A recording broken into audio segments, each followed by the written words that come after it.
On Sunday, September 17th, Ron Kuntzman will celebrate his 90th birthday. He was born on September 17th, 1933 in this humble Brooklyn Jewish hospital. In fact, if you look above me, you can see the room where Kuntzman was born. And there's even a plaque. So to honor his 90th birthday, we thought it'd be a good time to come back to the neighborhood and the people who made Ron Kuntzman who he is today, through all the ups and downs of life for this scion of Brooklyn. Join us as we visit the life and times of Ron Kuntzman. Ron Kuntzman's early years were defined by family. Here on Ross Street, Fanny Kuntzman, the family matriarch, created a loving home where friends of Ron Kuntzman, Davy Gold, Marty, George Saltz, felt comfortable to hang out all day in the warmth and glow of Fanny Kuntzman's home. It was this building right here on Ross Street. Wait a minute, not that building. That building. What?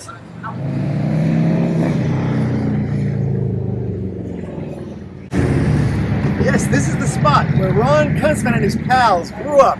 You remember, the guys who were in the Stars, the baddest street gang in all of Williamsburg. So bad, in fact, they would never even cross Division Street to go to the library. And then Robert Moses cut this scar through Brooklyn, forever changing the landscape of the place Ron Kuntzman called home. A home that once included the Brooklyn Dodgers, the Brooklyn Egg Creams, and, of course, the Brooklyn White People, all departing on Moses's highways. And what did he do? He gave the Kuntzman family $200 per room as blood money to get them to move into exile on Sterling Street in a distant neighborhood far, far away. But what did Ron Kuntzman do when he was sent into exile by Robert Moses? He danced!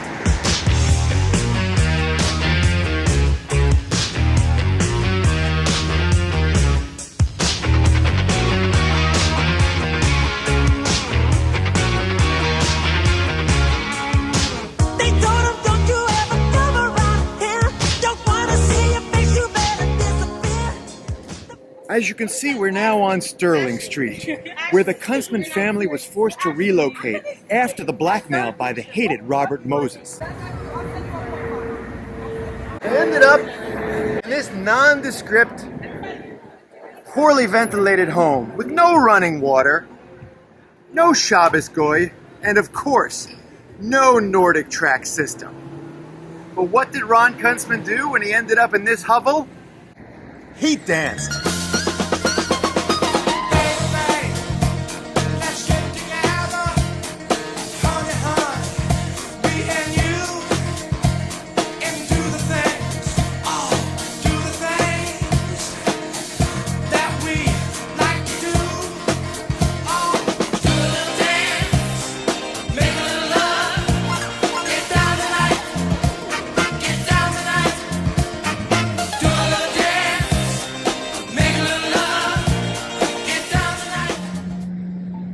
It's the early 1950s, and Ron Kuntzman is now at Brooklyn College, the esteemed home of so many great scholars from Brooklyn in the 1950s.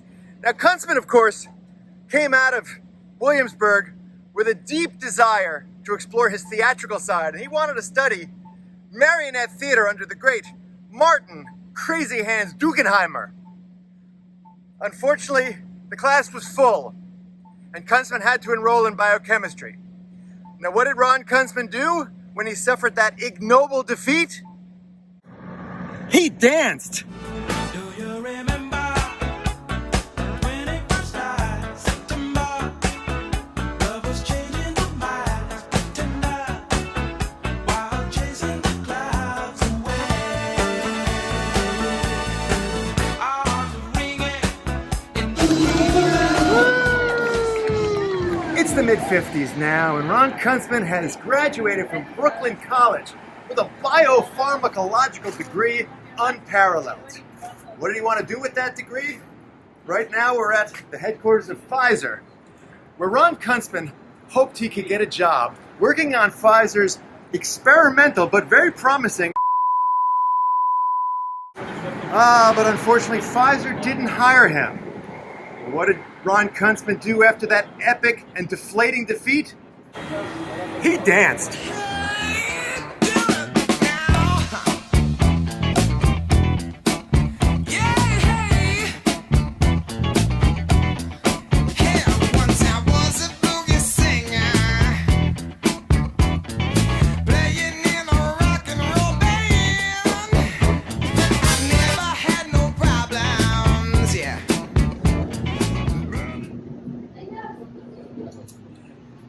the late 50s now, and Ron Kuntzman and Bernice are in Maryland, where Ron is a whippersnapper at the National Institutes of Health, and also a big fan of Lido Pizza. One day he goes into the Lido Pizza in College Park, and oh my God, they're out of dough and they're out of sauce. They said, Ron, can't help you this time. But what did Ron Kuntzman do when he suffered that ignoble defeat? He danced! I thought love was only true in fairy tales, and for someone else, but not for me. And that's 90 years in the life of Ron Kuntzman. And we got a special birthday wish for him. Mazel tov, Ron. You should live till the 120 and live to see all your wishes come true. Wow. Amen. Mazel tov. Mazel tov. Happy birthday to you. Happy birthday to you.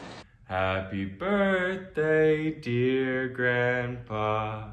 Happy birthday to you. Love you so much. Big love from the Green Mountain State. Happy birthday. You look great.